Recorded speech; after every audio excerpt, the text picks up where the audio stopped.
My name is Dr. Murray Cook.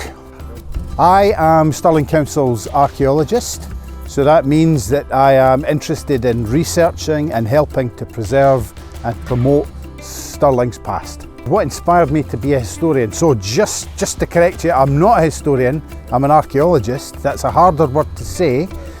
So historians look at written documents about the past, archaeologists look at the objects that are left behind. So the reason that I wanted to be an archaeologist is because I wanted to find out about the past, and I didn't like reading very much. So archaeologist, that means you dig holes and you find stuff, and every time you put a hole in the ground you find something new, and in a place like Stirling there's just loads to find out. Okay, the most unusual thing I've ever found in Stirling is a Bronze Age burial ground at Torbrex. It's the oldest cemetery in Stirling. It's 4,000 years old. It was dug in the 1890s, and what we did recently is we got radiocarbon dating of the bones within it, and there were 4 individuals within the burial ground. There was 2 guys in their 20s, there was a baby who was aged around 4 or 5, and there was a teenager who was about 14, right? We radiocarbon dated them, so that means we can work out what the age. So 3 of them were 4,000 years old, we expected that. And the teenager though had died around 1500 AD. So they shouldn't have been in a Bronze Age burial ground. That means that they were a murder victim.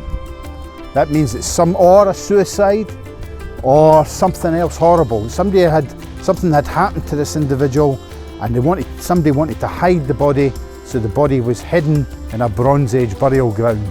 And the only reason we knew that is because we radiocarbon dated them. But murder victim, suicide, rape, all sorts of things. So that I think is the most interesting find in Stirling. So the most significant century in Stirling, the most significant period in Scottish history, which features Stirling, has got to be the 20 years between the Battle of Stirling Bridge, the Battle of Bannockburn, and the immediate afterwards. So the 13th into the 14th century, where first Wallace beats Edward I's troops, and then Robert the Bruce beats Edward II's troops at Bannockburn. Without these 2 heroes, without these 2 battles, without Stirling, there is no Scotland. So the most important period in Scottish history is the Wars of Independence, and the most important place in the entire history of the Wars of Independence is Stirling, behind us, because this is where we stopped the English, this is where we stopped the invasion, this is where we affirmed that we were an independent country, that we would not bow the knee to the English king. I think the most unusual fact about Stirling, in fact the most unusual fact about this field, is that 10,000 years ago it was underwater. So above our heads there was an ocean, and the Wallace Monument and the Abbey Craig and the castle were all promontories into this lost ocean. Whales and dolphins swam past us.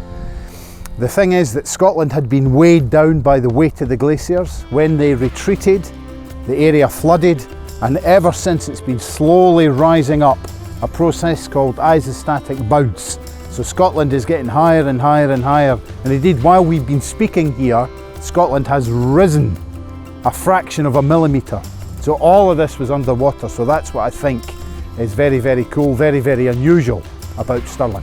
So the oldest thing I ever found is older than the volcanoes that surround us. So the Ochils to the north are the kind of fag end of a volcanic lava flow, and they are, 400 million years old.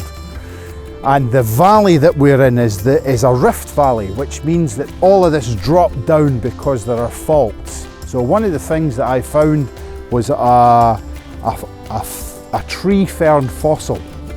So a kind of very, very ancient fossilised tree fern, when all this area around here was in warm, shallow seas on the equator.